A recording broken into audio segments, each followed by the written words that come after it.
Jumpa lagi di Hobi Mobil. Kenapa ya Brio ini menjadi mobil yang sangat terlaris?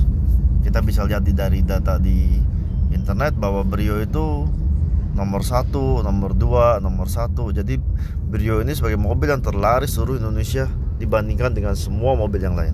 Kenapa? Jawabannya adalah, pertama, posisi mengemudi yang menurut saya enak.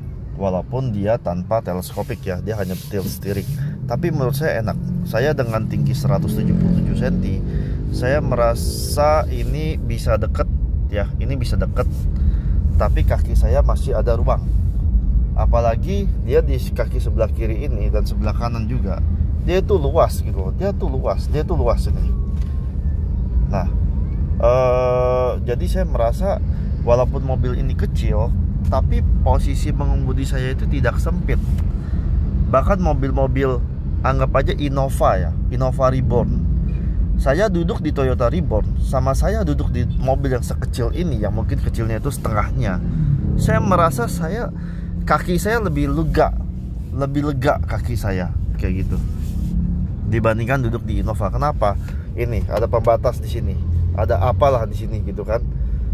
Sebenarnya bukan cuma Innova aja, semua mobil yang ininya nggak rendah, yang saya nggak bisa begini, itu bagi saya nggak enak kayak gitu.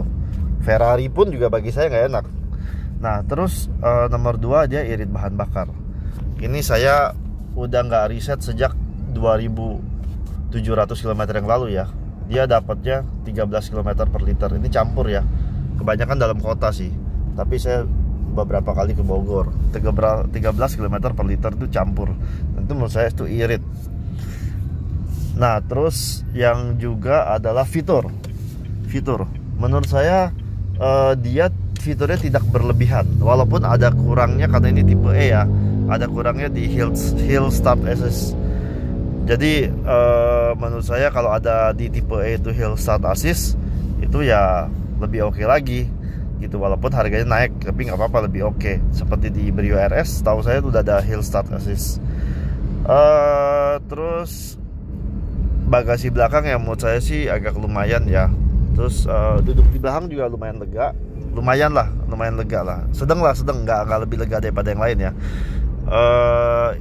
Jadi ya badannya juga dia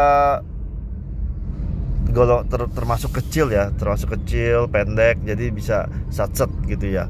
Jadi untuk dalam kota itu oke. Nah yang agak kelemahan ya, tapi bukan fatal ya, bukan kelemahan fatal, yaitu ground clearance. Ground clearance menurut saya ini agak kurang. Kalau bisa di 180 lebih bagus lagi. Ini kalau nggak salah cuman 160. Tapi walaupun ini 160, saya itu sering pakai ini ke Sentul, ke Curug ya, naik ke atas ya, kayak misalnya ke Leuwi Hejo, ke Curug Hordeng kayak gitu. Itu tuh juga masih nyampe ya, sampai ke Curug Naga itu nyampe, ke puncak tuh nyampe, dan nggak ada masalah sama sekali. Cuman ya kita mesti lebih pelan-pelan dibandingkan kalau kita pakai yang misalnya 180 mili ground clearance-nya, atau misalnya 190 atau 200. Dulu saya pakai Mobilio itu lebih oke, dia 189, anggapnya 190 lah ya. Itu enak, pas gitu. Tapi kalau bisa 2 cm lebih hebat lagi, atau kalau bisa lebih bagus lagi kayak WRV tuh 22 cm atau 220 mili, itu lebih oke lagi. Rencananya saya mau upgrade-nya ke situ, cuman saya masih pertimbangkan karena WRV ini agak lebih gendut, lebih panjang dikit, lebih lebar dikit, jadi ya saya ada kepikiran di situ. Oke, terima kasih.